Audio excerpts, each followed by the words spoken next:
नमस्कार, good morning, सत श्री अकाल। तो हम टॉपिक्स कर रहे हैं मॉडर्न इंडिया के, आधुनिक भारत के इतिहास की बात हम कर रहे हैं, चर्चा कर रहे हैं। आज हम पहुंच चुके हैं एक टॉपिक पर जो कि बहुत इम्पोर्टेंट है प्रतियोगी परीक्षाओं के लिए भी और ग्रेजुएशन और पोस्ट ग्रेजुएशन क्लासेस के लिए भी। और ये जो टॉपिक है ये जनरल स्टडीज़ के लिए भी बहुत इम्पोर्टेंट बन जाता है। जिन्होंने हिस्ट्री को एज एन ऑप्शनल रखना है यूपीएससी में, उनके लिए तो इम्पोर्टेंट है, पर जनरल स्टडीज के लिए भी ये टॉपिक बहुत इम्पोर्टेंट बन जाता है। हम आज बात करेंगे पुनर्जागरण की। भारत में जो पुनर्जागरण हुआ, भारत में सामाजिक धार्मिक पुनर्जागरण जो 19वीं सदी में नजर आता है हमें, ये मैंने लिखा है यहाँ, socio religious renaissance period in India. तो इसे हम हिंदी में कहा भारत में सामाजिक धार्मिक पुनर्जागरण। एक रिनेसां पीरियड जो है वो यूरोप में आया था, हमें पता है। जब यूरोप में रिनेसां पीरियड आया तो इटली से शुरू हुआ, इटली के बाद यूरोप के बाकी देशों में फैला, और एक अंधविश्वास की दुनिया से यूरोप जो है वो बाहर निकला था। और कला के क्षेत्र में, शिक्षा के क्षेत्र में, एजुकेशन में, साइंस के क्षेत्र में, टेक्नोलॉजी के फील्ड में बहुत सारी तरक्की होती है उस टाइम यूरोप में। कुछ ऐसा ही ये 19वीं सदी की जब हम बात करते हैं तो 19वीं सदी में कुछ ऐसा ही भारत में भी घटित होता है, और एक सामाजिक और धार्मिक सुधार आंदोलनों की एक बाढ़ सी नजर आती है भारत में। लगभग प्रत्येक एरिया में, प्रत्येक क्षेत्र में, हर राज्य में ये शुरू होता है। तो ये जो शुरू क्यों हुआ बेसिकली, और इसके पीछे मूलतः क्या कारण हो सकता है, उन कारणों में हम ज़्यादा डिटेल से विस्तार पूर्वक नहीं जाएंगे। लेकिन एक बात जो साफ नजर आ रही थी वो ये थी, क्योंकि पाश्चात्य शिक्षा और पाश्चात्य विचारों के साथ भारतीय विचारों का आदान प्रदान हो रहा था, वो एक एमलगेमेशन हो रही थी। तो जब वो एमलगेमेशन का प्रोसेस होता है, जब वो एक प्रक्रिया एमलगेमेशन की हुई, आदान प्रदान हुआ, तो बहुत सारे भारत में जो थिंकर्स थे वो उन्होंने सोचा कि भारत जो है बहुत सारी अंधविश्वासों में, रूढ़िवादियों में जकड़ा जा चुका था। और जब मध्यकालीन युग समाप्त होता है तो बहुत सारे ऐसे विचार, बहुत सारे ऐसे रस्मों रिवाज जो है तो भारतीय घरों में पैठ बना चुके थे, जिनका भारतीयता के साथ कोई संबंध नहीं था, जिनका इंडियननेस के साथ कोई संबंध नहीं था। ऐसा नहीं है कि अंग्रेजी शिक्षा और अंग्रेजी विचारों के बाद ही भारत आधुनिक बना है, ऐसा भी नहीं है। अक्सर इसमें कंफ्यूज हो जाते हैं विद्यार्थी, इसमें कंफ्यूजन हो जाती है। हम पाश्चात्यकरण को आधुनिकीकरण मान लेते हैं, ठीक है, हम वेस्टर्नाइजेशन को ही मॉडर्नाइजेशन मान लेते हैं, बट मूलतः ऐसा होता नहीं है, ठीक है ना। हो सकता है कि भारत के जो आधुनिक विचार हैं वो बहुत पहले से रहे हों, लेकिन वक्त की गर्त में, वक्त की धूल में कहीं खो जाते हैं, तो उन्हें निकालना पड़ता है, उन्हें ढूंढना पड़ता है, ढूंढ कर फिर वापस लाना पड़ता है, और लोगों को फिर बताना पड़ता है कि हम ये थे, हम वो नहीं थे जो आप समझ रहे हैं, हम जो थे आप उसे समझे। और उसमें कुछ पाश्चात्य विचारों का जब मिलन हुआ यहाँ पर, तो फिर एक पुनर्जागरण का माहौल बना, एक वैसा एटमोसफियर बना जिसमें बहुत सारी सोशियो रिलीजियस मूवमेंट्स जो हैं वो भारत में ऊपर आती है। और उन सोशियो रिलीजियस मूवमेंट्स को हम दो भागों में बांट सकते हैं, एक तो रिवाइवलिस्ट और एक रिफॉर्मिस्ट, ठीक है। एक हम कह सकते हैं रिवाइवलिस्ट। रिवाइवलिस्ट जो मूवमेंट्स है वो रिवाइवल से आया उसका वर्ड, कि पुरानी किसी चीज को रिवाइव करके ऊपर लेके आना। और रिफॉर्मिस्ट होता है बिल्कुल सुधार करना, सुधारवादी हम कह सकते हैं, ठीक है ना, इसका सुधार से ताल्लुक है ना। ये किसी पीछे जाने की बात नहीं कर रही है। रिवाइवल का मतलब है कि वो प्राचीन भारत की कोई बात करेंगे, प्राचीन भारत में जो था उसे ऊपर लेके आते हैं, उसे ऊपर लेके आएंगे। ये हमारा सुनहरा दौर था और इसे आप अपनाइए, इस पे आप चलिए। तो वो रिवाइवलिस्ट मूवमेंट है। उस कैटेगरी में हम आर्य समाज को रख सकते हैं। स्वामी दयानंद सरस्वती का आर्य समाज डिटेल में बात करेंगे। उसमें हम रामकृष्ण मिशन को भी रख सकते हैं जो कि स्वामी विवेकानंद से जुड़ा हुआ है। और रिफॉर्मिस्ट बिल्कुल सुधारवादी चीजों में हम ब्रह्म समाज की बात करेंगे और अलीगढ़ मूवमेंट की बात करेंगे। ब्रह्म समाज ने कहीं पीछे को मुड़कर देखने को नहीं कहा। अलीगढ़ मूवमेंट जो है वो भी एक ब्रिटिश विचारों से, आप या कह लीजिए कि अंग्रेजी चीजों से ज्यादा प्रभावित थे। अलीगढ़ मूवमेंट जो है उसे हम रिफॉर्मिस्ट में रख सकते हैं। प्रार्थना समाज भी है, प्रार्थना समाज की बात भी करेंगे और उसमें हम रिवाइवलिस्ट और रिफॉर्मिस्ट दोनों के गुण देखते हैं। रिफॉर्मिस्ट भी है और रिवाइवलिस्ट भी है। तो आज सबसे पहले हम बात करेंगे राजा राम मोहन रॉय की। तो राजा राम मोहन रॉय जिन्होंने ब्रह्म समाज की फॉर्मेशन की, हम वो बात करने जा रहे हैं आज। राजा राम मोहन रॉय मेन टॉपिक होगा हमारा आज का। थोड़ा सा इंट्रोडक्शन दे दिया है मैंने।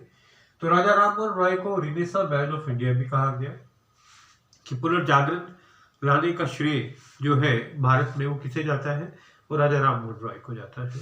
और राजा राम मोहन रॉय को फादर ऑफ मॉडर्न इंडिया भी कहा गया कि आधुनिक भारत का निर्माता या आधुनिक भारत का पिता जो है वो कौन है, वो भी राजा राम मोहन रॉय है। ठीक है, तो ये दोनों एपिथेट्स जो है, ये दोनों चीजें जो है हम राजा राम मोहन रॉय के साथ जोड़ देते हैं, उनके साथ ये चीजें जुड़ी हुई है। और कौन सा मूवमेंट जुड़ा हुआ है, ब्रह्म समाज जुड़ा हुआ है, उसके बारे में अभी डिटेल में हम बात करेंगे। He is the man behind ब्रह्म समाज। तो राजा राम मोहन राय और जो ब्रह्म समाज है उसकी हम बात आज करेंगे। तो राजा राम मोहन राय और ब्रह्म समाज हमारा आज का टॉपिक है।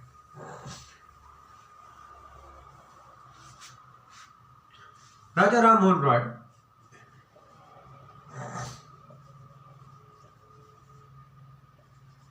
Born in Radhanagar. राजा राम मोहन रॉय का जो जन्म हुआ वो राधानगर में हुआ, राधानगर उड़ीसा में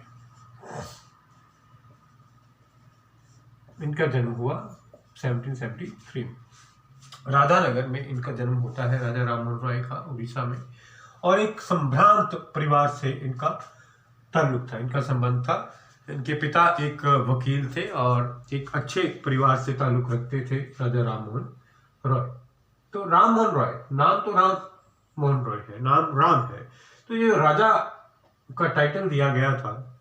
ये हमने किसी एक लेक्चर में बात भी की थी कि अकबर टू ने, जो लेटर मुगल्स में एक बादशाह हुआ था अकबर टू ने ये राजा टाइटल जो है ये इन्हें दिया, राम मोहन रॉय को ये टाइटल जो है वो दिया था। वो बात भी करेंगे इस लेक्चर में कि वो टाइटल उन्हें क्यों मिला, क्यों दिया गया। तो राजा राम मोहन रॉय राधानगर में इनका जन्म हुआ और इनकी एजुकेशन जो है वो एक मॉडर्न एजुकेशन थी। इनकी आधुनिक शिक्षा इन्होंने ग्रहण की है। ऐसा कहा जाता है कि इन्हें बहुत सारी भाषाओं का ज्ञान था, इन्हें 7 भाषाओं का ज्ञान था। He knew 7 languages। और इन्होंने किसी सभा को बनाने से पहले, कोई ऑर्गेनाइजेशन बनाने से पहले एक पुस्तक लिखी 1802 में। कहा जाता है कि 1802 में एक पुस्तक जो है, एक बुक जो है वो लिखते हैं Ram Mohan Roy, a gift to monotheist की बात करते हैं, वो मोनोथीज्म की बात करते हैं। ये मोनोथीस्ट वर्ड जो है वो मोनोथीज्म से आया है। ठीक है, मोनोथीस्ट जो वर्ड है वो मोनोथीज्म से आता है, यानी एक ईश्वरवाद की बात हुई है, एक ईश्वर की बात हुई है। जो पैंथियन ऑफ गॉड्स है, Pantheon of gods and goddesses है, उनकी बात नहीं की राम मोहन राय ने। वो पॉलीथीज्म से मोनोथीज्म पे आ गए। और ये 1802 में उन्होंने लिख दिया, बहुत पहले लिख दिया उन्होंने कि ब्रह्म समाज की फॉर्मेशन तो बहुत आगे जाकर होती है। तो इसमें उन्होंने एक ईश्वरवाद की वकालत की है। और इसी प्रकार से उन्होंने परसेप्ट्स ऑफ जीसस जो है एक बुक लिखी है, परसेप्ट्स ऑफ जीसस। इसमें वो क्रिश्चियनिटी के खिलाफ बात करते हैं। वो जो अंधविश्वास क्रिश्चियनिटी के साथ जुड़े होते हैं, या जो चीज़ें, जो रूढ़िवादी बातें ईसाई धर्म के साथ जुड़ी हुई थी, वो उनके खिलाफ बात करते हैं। उनकी निंदा जो है वो राजा राम मोहन रॉय ने की है। इसके अतिरिक्त उन्होंने कुछ लोगों को एकत्रित करने का फैसला किया कि जो लाइक माइंडेड पीपल होते हैं, लाइक माइंडेड थे राम मोहन रॉय थे। तो उन्होंने कहा कि उन्हें इकट्ठा करके पहले कुछ बनाया जाए, एक छोटे लेवल पे ऑर्गेनाइजेशन बनाई जाए और उसके बाद बड़े लेवल का सोचा जाए। तो सबसे पहले जो वो एक फॉर्म करते हैं ऑर्गेनाइजेशन, उसे आत्मीय सभा कहा गया, उसे ब्रह्म समाज नहीं कहा गया। वो आत्मीय सभा थी जो कि कलकत्ता में एक कमरे में इसकी शुरुआत होती है, जहां पर 2 घंटे के लिए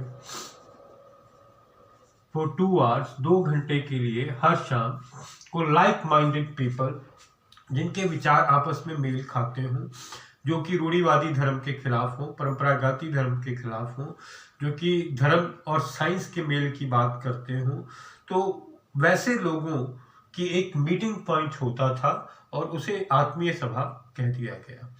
इस तरह से इसकी शुरुआत होती है। तो आत्मीय सभा जो है वो धीरे धीरे बदल जाती है ब्रह्म सभा में। ब्रह्मो समाज में नहीं बदलती, ब्रह्म सभा में बदलती है। इसे हम अ बिट लार्जर ऑर्गेनाइजेशन कहते हैं, जबकि एक किसी ऑर्गेनाइजेशन के कुछ नियम बना दिए गए। जब ब्रह्म सभा की स्थापना होती है, जब ब्रह्म सभा फॉर्म होती है, तो उसमें कुछ नियम बना दिए जाते हैं जो लोगों को फॉलो करने पड़ते हैं। इस प्रकार से आत्मीय सभा से एक इवॉल्व होकर ऑर्गेनाइजेशन बनती है ब्रह्म सभा। और ये जो ब्रह्म समाज है वो धीरे धीरे ब्रह्मो समाज बन जाता है और एक बड़ी ऑर्गेनाइजेशन के रूप में आगे आता है, और जिसकी ऑर्गेनाइजेशन की जो ब्रांचेस हैं वो बंगाल के लगभग प्रत्येक शहर में खोल दी जाती हैं। इस प्रकार से इसका एवोल्यूशन हुआ। तो जो ब्रह्मो समाज हम देखते हैं ये आत्मीय सभा से शुरू होता है, फिर ब्रह्म सभा पे आता है और उसके बाद ब्रह्मो समाज बनता है। तो ये प्रश्न पूछे जा सकते हैं, इसे आपको याद रखना होगा कि सबसे पहले कौन सी ऑर्गेनाइजेशन थी और अल्टीमेटली ब्रह्म समाज की फॉर्मेशन कब होती है। 1828-29 में इसकी फॉर्मेशन जो है वो बताई गई है। तो क्यों बनाई गई, मकसद क्या है, ब्रह्म समाज का कार्य क्या था, क्या नियम थे ब्रह्म समाज के, ब्रह्म समाज क्या कर रहा था। तो ब्रह्म समाज के 4-5 नियम हमें याद रखने होंगे। एक तो अंधविश्वास के खिलाफ। धर्म में अंधविश्वास के ये बिल्कुल खिलाफ है, अंधविश्वास की बात नहीं करता। ये परंपरावादी धर्म के भी खिलाफ है, परंपरावादी धार्मिक नीतियों के खिलाफ ब्रह्म समाज। ये एक ब्रह्मा की बात करते हैं, तभी ब्रह्म समाज है। एक ईश्वर, ब्रह्म यहाँ पर किसी देवता को नहीं कहा गया, ब्रह्म का मतलब है ईश्वर, गॉड। तो एक गॉड की ये बात करते हैं और किसी प्रकार का कोई रिचुअल जो है, किसी प्रकार की कोई रस्मो रिवाज जो है वो इससे नहीं जुड़ा हुआ था। तो ब्रह्म समाज का एक बहुत इम्पोर्टेंट, मैं कहूँगा कि एक इम्पोर्टेंट एपिसोड जो है ब्रह्म समाज का, वो एक गुरुदत्त की मूवी आई थी साहिब बीवी और गुलाम, उसमें दिखाया गया है। ये एक बहुत पुरानी हिंदी फिल्म है साहिब बीवी और गुलाम, ठीक है। और उसमें एक कैरेक्टर प्ले किया था वहीदा रहमान ने। तो उस जो कैरेक्टर था वो ब्रह्म समाज से जुड़ा हुआ है, वो परिवार जो है वो ब्रह्म समाज से जुड़ा हुआ है। और प्रैक्टिकल शेप देखनी हो हमें ब्रह्म समाज के किसी परिवार की, तो उस मूवी में उसकी झलक जो है वो दिखाई दे जाती है यहाँ पर Sahib Bibi Aur Ghulam. The character played by Waheeda Rehman. तो ये कुछ बातें जो है मैं प्रैक्टिकली या किस प्रकार से उसकी डिपिक्शन होती है वो भी मैं आपको साथ साथ बताता रहूँगा। अब बात करते हैं कि जर्नलिज्म में क्या योगदान रहा राममोहन रॉय का। राममोहन रॉय का जर्नलिज्म में भी योगदान रहा है, पत्रकारिता में भी योगदान रहा, और अपने समाचार पत्रों के राही वो फैलाते रहे हैं इन विचारों को ब्रह्म समाज के। तो एक Persian newspaper, small newspaper of 4 pages, वो उसके संपादक रहे हैं, जिसे कहा जाता था मिरात उल अखबार। इसे मिरात उल अखबार कहा गया। और ऐसे ही एक संस्कृत ये न्यूज़पेपर के भी वो एडिटेड रहे हैं, संवाद कौमुदी, बंगाली के, बंगाली न्यूज़पेपर के भी रहे हैं, संवाद कौमुदी नाम है, संवाद कौमुदी। तो एक तो है मिरातुल अखबार, एक पर्शियन न्यूज़पेपर है, और एक बंगाली भाषा में है संवाद कौमुदी। ये दोनों न्यूज़पेपर जो हैं ये राजा राममोहन रॉय एडिट करते थे, और इसमें वो ब्रह्म समाज के प्रचार की बात जो है वो की जाती थी। इस प्रकार से ब्रह्म समाज को फैलाने का उन्होंने काम जो है वो किया है। और उसके अलावा एक बहुत ही इंपॉर्टेंट सोशल इवेंट जिसकी बात हम पहले भी कर चुके हैं, सती सिस्टम के खिलाफ, सती सिस्टम को एबॉलिश करवाने में राजा राम मोहन रॉय का बहुत बड़ा हाथ रहा। तो राजा राम मोहन रॉय इस प्राचीन परंपरा को बिल्कुल खत्म करना चाहते थे। उनकी अपनी सिस्टर सती हुई थी, तो विलियम बेंटिक ने फिर इसको खत्म किया था। विलियम बेंटिक, जो लॉर्ड विलियम बेंटिक थे गवर्नर जनरल, उन्होंने इस सती सिस्टम को जो है समाप्त किया था रेगुलेशन 17 को लाकर। लेकिन उसमें जो प्रयास किए गए वो सारे प्रयास जो है वो राम मोहन रॉय के हैं। जो सारे प्रयास सती सिस्टम को हटाने के किए गए वो राजा राम मोहन रॉय के थे। तो इस प्रकार से राजा राम मोहन रॉय जो है वो अपना कार्य करते रहे और उन्हें इंग्लैंड भेजा जाता है अकबर II द्वारा। अकबर II मुगल बादशाह, वो इंग्लैंड जाते हैं।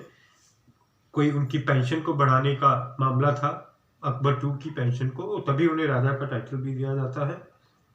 और वहीं इंग्लैंड में 1833 में राम मोहन रॉय की डेथ हो जाती है ब्रिस्टल में। ब्रिस्टल शहर में राजा राम मोहन रॉय की डेथ हो जाती है।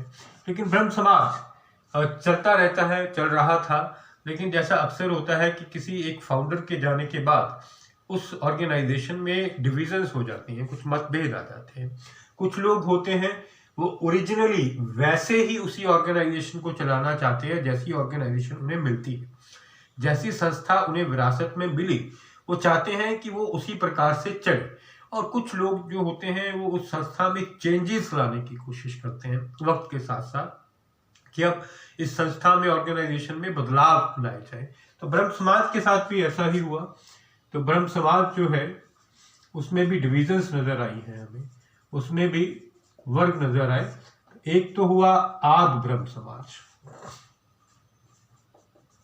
आद ब्रह्म समाज, और एक बन गया ब्रह्मो समाज ऑफ इंडिया, ब्रह्मो समाज ऑफ इंडिया। तो ये दो डिविजन्स सबसे पहले नजर आती हैं राजा राम मोहन रॉय की डेथ के बाद। तो आज ब्रह्म समाज वाले तो वो थे जो ये नहीं चाहते थे कि किसी प्रकार का बदलाव ब्रह्म समाज के नियमों में लाया जाए। जिस प्रकार की परिकल्पना राजा राम मोहन रॉय ने की थी और जिस ढंग से ब्रह्म समाज चल रहा है ये वैसा ही रहे। ये जो है महर्षि देवेंद्र नाथ टैगोर, तो ये प्रश्न आ जाता है, ये प्रश्न आ सकता है। इसकी स्थापना करते हैं महर्षि देवेंद्र नाथ टैगोर, गुरुदेव रविंद्रनाथ टैगोर के भाई, गुरुदेव रविंद्रनाथ टैगोर के भाई। वो आज ब्रह्म समाज की फॉर्मेशन करते हैं। ब्रह्म समाज ऑफ इंडिया जो है वो केशव चंद्र सेन जो है वो अलग हो जाते हैं। केशव चंद्र सेन ब्रह्मो समाज से अलग नहीं होते, ब्रह्म समाज में ही रह रहे हैं, लेकिन वो उसमें बदलाव लाते हैं, धीरे धीरे उनके नियमों में परिवर्तन लेके आते हैं। तो उनकी जो ऑर्गेनाइजेशन है उसे कहा गया ब्रह्म समाज ऑफ इंडिया। तो इस प्रकार से ये दो डिविजन्स नजर आती हैं हमें। और केशव चंद्र सेन ही है जिन्होंने आगे चलकर प्रार्थना समाज को बनाया, आगे चलकर ये प्रार्थना समाज की जो है वो फाउंडेशन भी रखते हैं। तो इस प्रकार से हम देखते हैं कि राजा राम मोहन रॉय ने तमाम उम्र कार्य किया है इस सामाजिक क्षेत्र में, धार्मिक क्षेत्र में, अंधविश्वास के खिलाफ कार्य किया, सती सिस्टम को हटाने में बहुत बड़ी भूमिका उनकी रही है। और आज अगर हम ब्रह्म समाज की बात करें तो बंगाल में बहुत सारे हिस्सों में, विशेषकर कलकत्ता में और जो बड़े शहर हैं वहाँ पर ब्रह्म समाज की पालना करने वाले, उनके नियमों को मानने वाले लोग मिल जाएंगे। लेकिन पूरे भारत में ये ब्रह्म समाज फैला हो ऐसा नहीं है, वो तब भी नहीं फैला था और आज भी एक विशेष क्षेत्र के बाहर हम ब्रह्म समाज को नहीं देख पाते हैं। तो उम्मीद करता हूँ कि ये लेक्चर आप समझ पाए होंगे। And if you are liking the videos and topics then subscribe the channel history by Rakesh Bawa. Thank you very much.